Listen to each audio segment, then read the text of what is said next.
this edition of ONME Sunday Mornings. My name is Julia Dudley Najib, along with Linus Najib. And today we're at the Greater Macedonia Community Development Center, where they are serving kids dinner, the only place we know in town that is doing that for our youth, our young people who are hungry.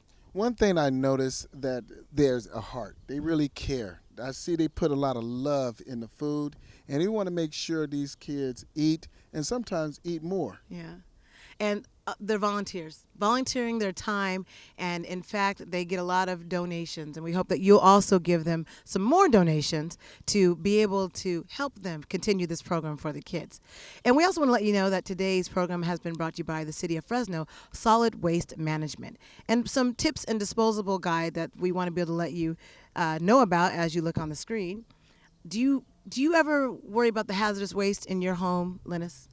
Which is also my home, but I'm just saying. Do you ever think about that, those aerosol cans, when you throw them away, or if they're flammable? Do you ever think about that at all? I'm always thinking about that, where to put it, where does it go, and also how it infects the community at large. What about nail polish? What about empty nail polish bottle? Do you ever worry about if that's flammable, or if it's toxic? Well, I don't even think about nail polish like exactly. that. Exactly. But we're sure that some of the viewers do, and so we wanted to let you know that there are 2 different times during the year that the City of Fresno takes those disposable items, and one time in the fall, and the Fresno Bee does print that out so that you know. So there is an upcoming time this fall. So during those 2 times a year, that's where they're asking you to bring those hazardous waste drop-offs for those aerosol cans. And so as we look at the screen, just want to give you some examples of a disposable guide that they do have some important terms. When you're talking about explosive, we're talking about things that can catch fire. Reactive means unstable chemicals. You're talking about like ammonia and those products, any ammonia-based products. You have poisonous and toxic that can cause injury or death. Corrosive, which means it can eat through your clothes. And flammable, which can catch fire. So here's some examples of some of those items and corrosive and that are toxic, and we'll put that on the screen right now for you. Any ammonia-based products, bathroom kitchen cleaners, bleach, car wax, chlorine cleaners, and disinfectants. Now here's some items that are explosive. Ammunition, firearms. So if you have that in the home, you have to be careful. And items that would be flammable are aerosol sprays, disinfecting sprays, deodorant sprays, and hairsprays. And other items that are flammable and corrosive and toxic are asphalt, driveway sealants, and roofing tar, rug and upholstery cleaner. And items that could be toxic include gasoline, kerosene, motor oil, and so forth.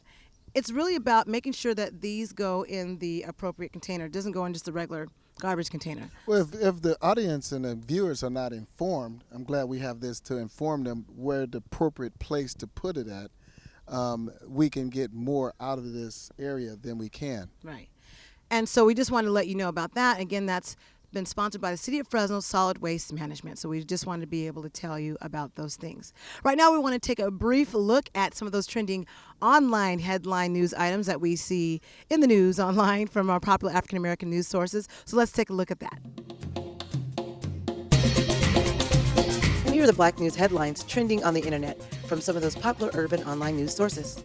GoodBlackNews.org reports Empire co-creator and executive producer Lee Daniels signed a multi-year overall deal with 20th Century Fox TV, where he will develop, write, direct, and supervise new television projects under his Lee Daniels Entertainment banner. TheRoot.com reports that the PBS show Finding a Root season has been delayed over the Ben Affleck story. The show, hosted by Harvard professor Henry Louis Gates Jr., revealed in episode 204 the genealogy search of Affleck, who had slave-holding ancestors. Affleck had requested that the program be edited to remove reference to this information. BlackEnterprise.com reports, according to Pew Research, there are 3.8 million Black immigrants living in the United States who are doing economically better than Blacks born in the United States. Household incomes for foreign-born Blacks are on average $10,000 higher than U.S.-born Blacks, and they are less likely to live in poverty. Black Twitter trends this summer from Blavity.com show the reactions to Don Lemon holding a sign saying the N-word on CNN. Comments ranged on Twitter about these CNN postulations. The only word Don Lemon could hold up to offend me is journalism. Rory Gordon tweets, "What offends me is how pathetically bad a journalist he is, that he resorts to that. What offends me more is how stupid the programming department thinks its audience is." And that's what's trending on the internet and urban news. Get more Black News Trends at our website, media.amptvnow.com. And those are the trending headlines that are happening within the African American community. And now we want to get local on you, not loco, but local, where we are telling you what is going on in the community, where things are happening. And one place that is happening is here at the Greater Macedonia Community Development Center. So we're going to head into that interview after the break and talk to the director, Valerie Boyd, and also talk to some other volunteers, Mama Doyle, who helped to run this center for these kids. And so please join us after the break. You are watching ONME Sunday Mornings. We'll be right back.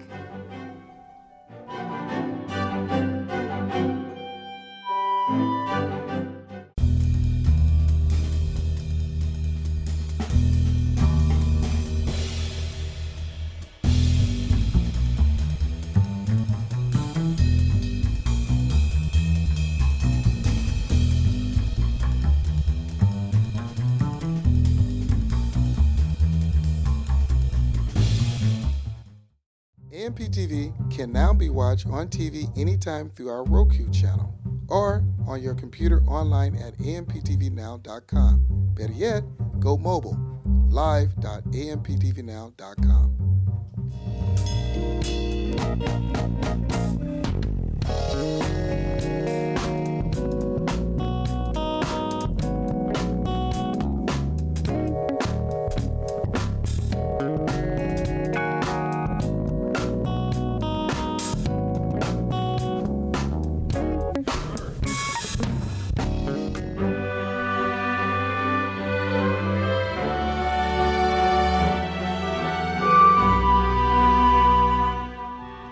Welcome back to ONME Sunday Mornings. My name is Julia Dudley Najib, along with Lennis Najib. We just got a chance to take a look at that. We're about to look at the interview. We haven't gotten a chance to look at anything yet. My bad. So we want to look at the interview that we had with the Greater Macedonia staff, where they are helping kids and making sure they do not go home hungry. Yes, one thing I noticed that she serviced about 100 to 150 children here every day. So they have a full meal, and if they're still hungry, some of them return and get some more to eat. So she want to make sure they go home with a full stomach. Yes. And we hope that this is a great role model program for all of the other centers and churches that would love to follow suit. So let's walk in and let's take a look.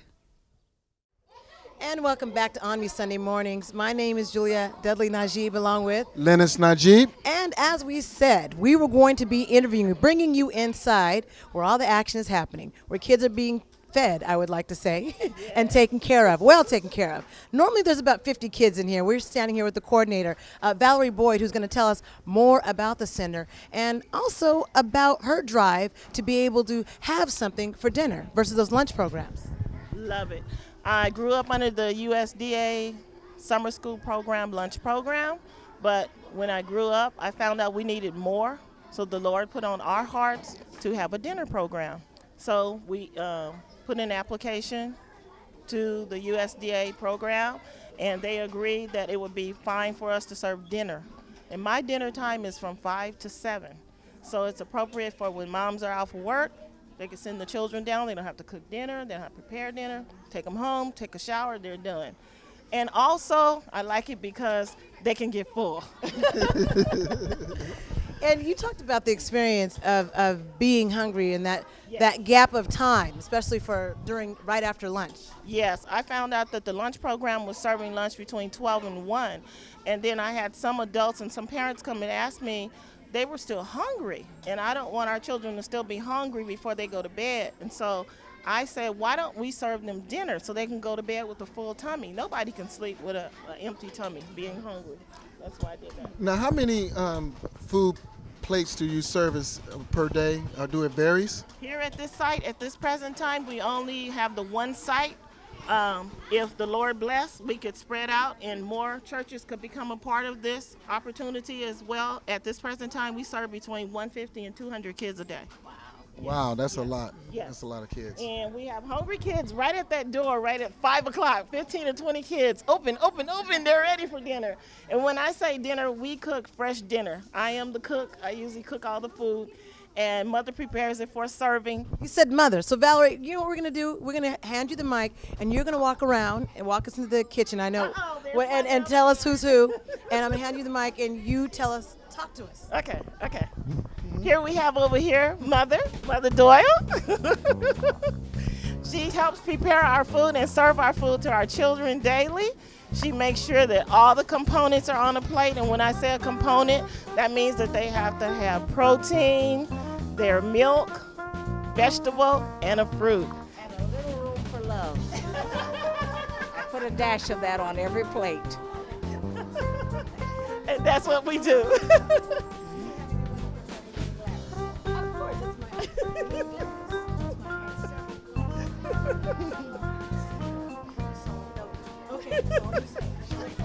Here we have our Mother Johnson, and she is here. And what is your job, Mother Johnson? My job is to make sure that all the children come in and sanitize their hands before they eat. Yes, so we also teach them cleanliness. Cleanliness before eating. So if they want to eat, then they come, they rush in, they'll tell you, where's the hand sanitizer? So they'll sanitize their hands, march around so that they can be served. Here we have over here, once they march around, we have Miss Bernice. And Bernice, tell them what you do. Oh, I help pass out the food. Oh, well, my great auntie, Aunt Ruthie, got me involved because she first started coming and she encouraged me to come with her. So I started coming and I enjoyed myself. I first started just at the game tables, watching over the kids, playing with them. And then they needed help passing out food and I started doing that and I've been doing that ever since. So.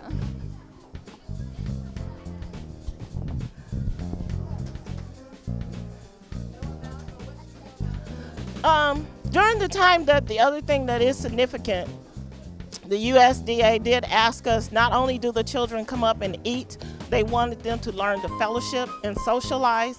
So I have to make sure that they have games that they participate in. I also created a reading corner. So okay. There's a reading corner that we go to. This is some of our children here playing with the games together. We encourage them to play together. Here, there are no racial and color marks at all. I don't allow that. We don't allow that. Everybody is the same here. So we have our movie center. So some would like to sit down and watch movies. Some are playing with the hula hoops. We have our book center where the children can sit down and read books. And when they do read the books, they go over to Miss Johnson, that you saw Miss Johnson, and she gives them a little sucker. They show her that they've read a book and they've completed that book and they are rewarded with that. Also, this is our coloring center. They color over here. And you can see all this beautiful artwork over here.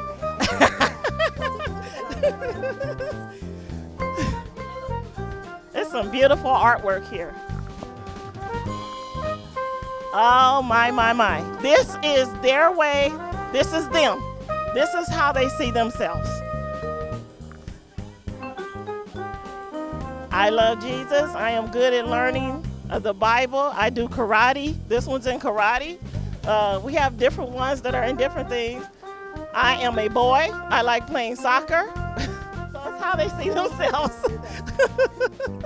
It's their own way. So we let them do it their own way. How do you see them? We just encourage them to, nothing is wrong. Everything is right. Nothing is wrong. Here there's no discipline, no spanking. Hey, everybody's right. Everybody's right. So this seems like the role model place, and we're hoping that other church centers can follow. I hope so. It would be great. Serving the community, several churches that are able to do that and serve dinner. It would be great. It would be great. It would be great. That's about what we thank you. The more, the better. Thank you. And we thank Valerie for being a part of ONME Sunday Mornings. Please be that role model. That's why we're here on ONME Sunday Mornings. We'll be right back after this short break.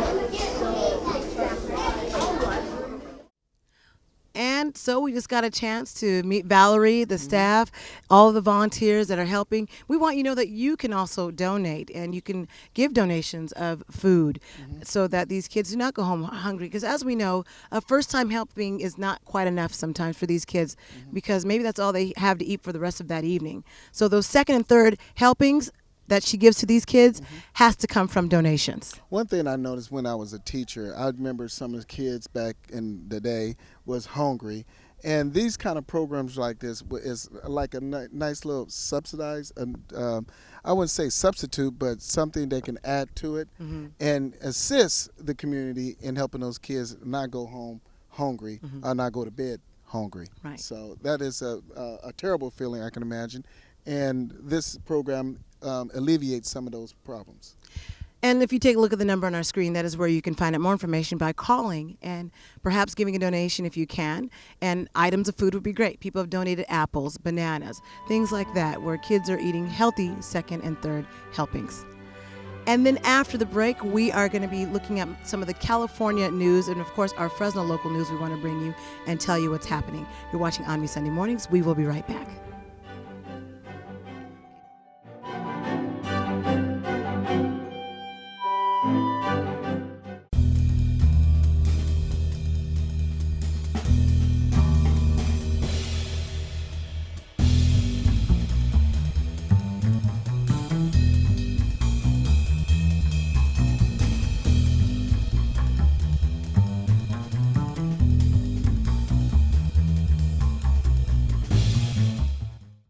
AMPTV can now be watched on TV anytime through our Roku channel or on your computer online at amptvnow.com. Better yet, go mobile, live.amptvnow.com.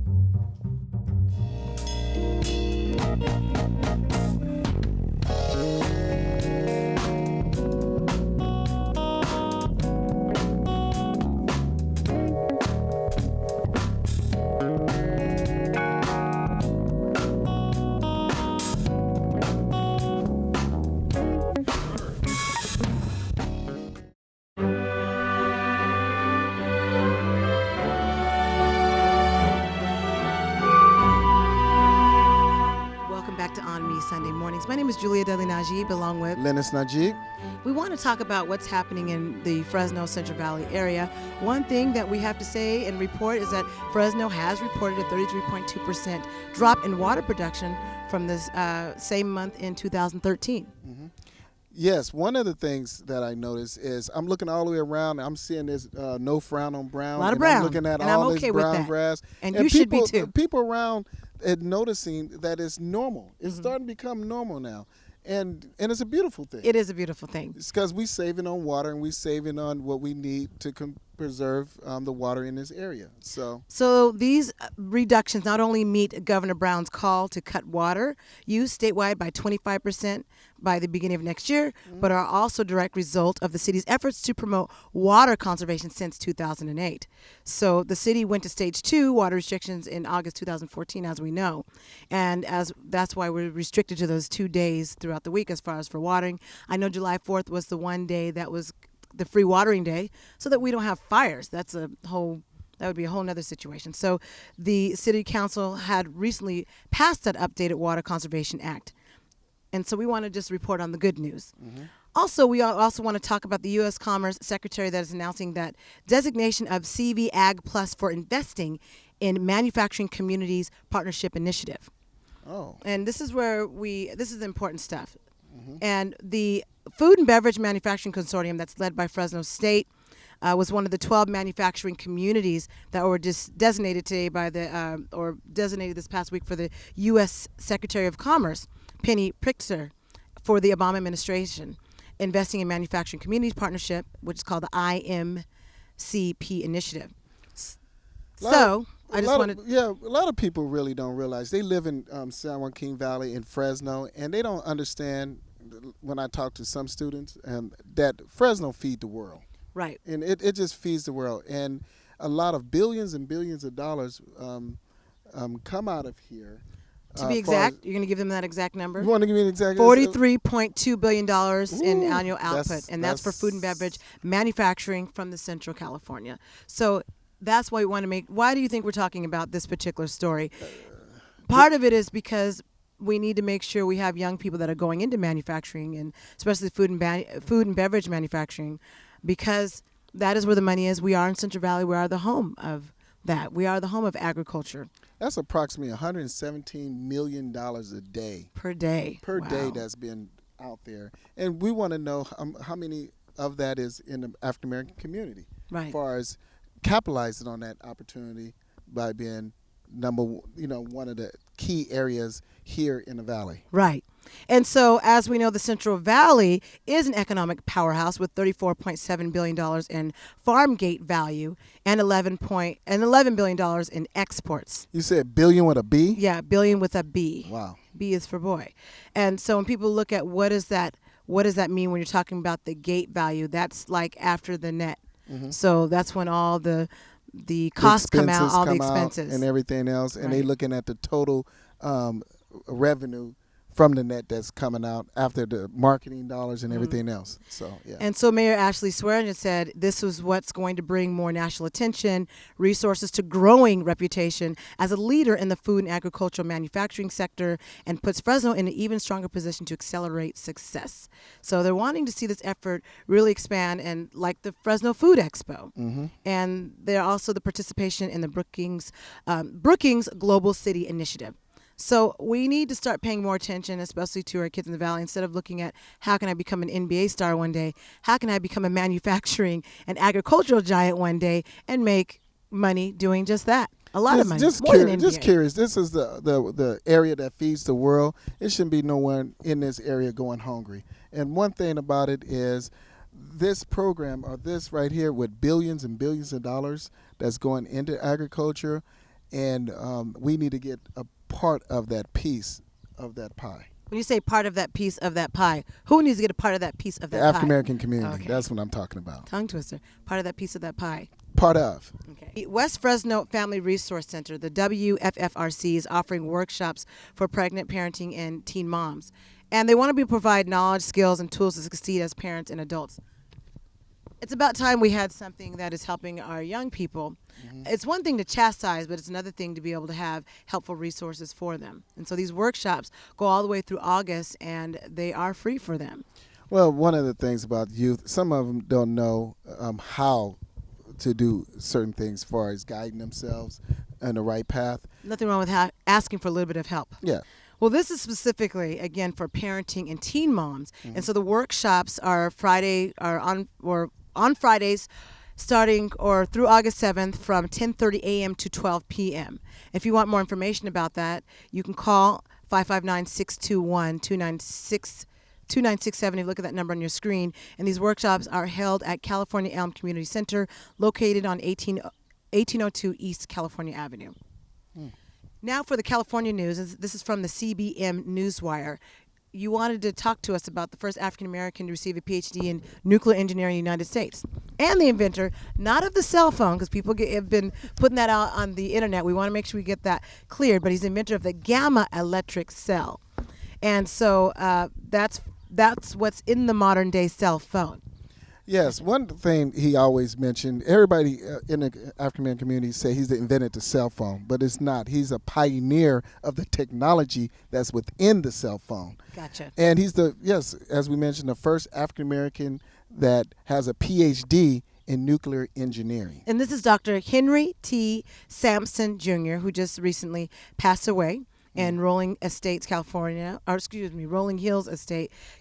on July 11th. And they're going to be having a memorial service for him. July 11th is what I mean. He didn't pass away July 11th. They're having that memorial service for him. They're having the memorial services for him.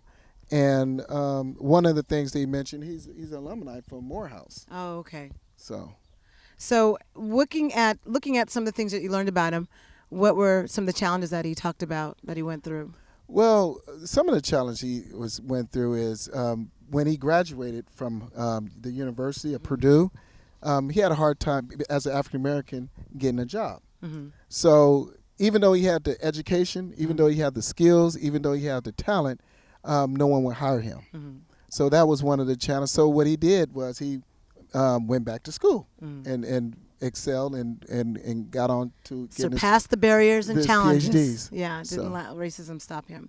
And so we just want to make sure we are able to honor him in this wonderful memory. Dr. Sampson had many awards and honorees that are so numerous, and he was also named as a fellow even in the U.S. Navy from 1962 to 1964. He is also, as far as the Distinguished Engineer Alumnus Award 2013, and he was definitely a historian of the time. So we'll be talking more about that during AMP TV Now news program. You're watching ONME Sunday Mornings.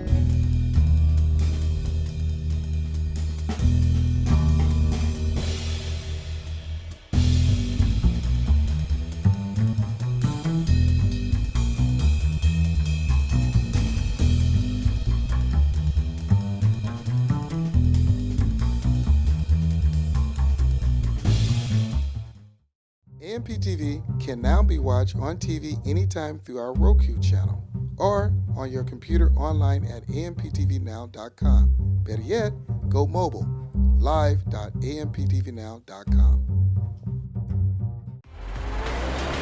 Thanks for putting your recyclables in the blue cart. And keeping contamination out. Thanks for using our curbside oil recycling service. Thanks for putting your carts clear of vehicles, trees, mailboxes, and portable basketball hoops. Thanks for spacing your carts 3 feet apart. Thanks for putting your carts back when we're done with them. We are the City of Fresno, Providing life's essential services.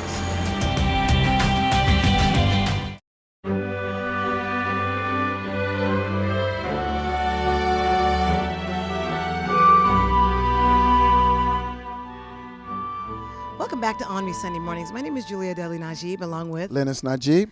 And so that's it for this edition of ONME Sunday Mornings. It was quite a jam-packed edition. We hope that you will be able to donate to this wonderful cause. And kids don't have to go home hungry. They don't have to go to bed hungry. And we're happy that it's a greater place because of the Greater Macedonia Community Development Center. Yes, and we are glad to be one of the people here to broadcast and make sure you know where to come to donate. So come on out and donate. Thank you for watching this edition. Have a great week.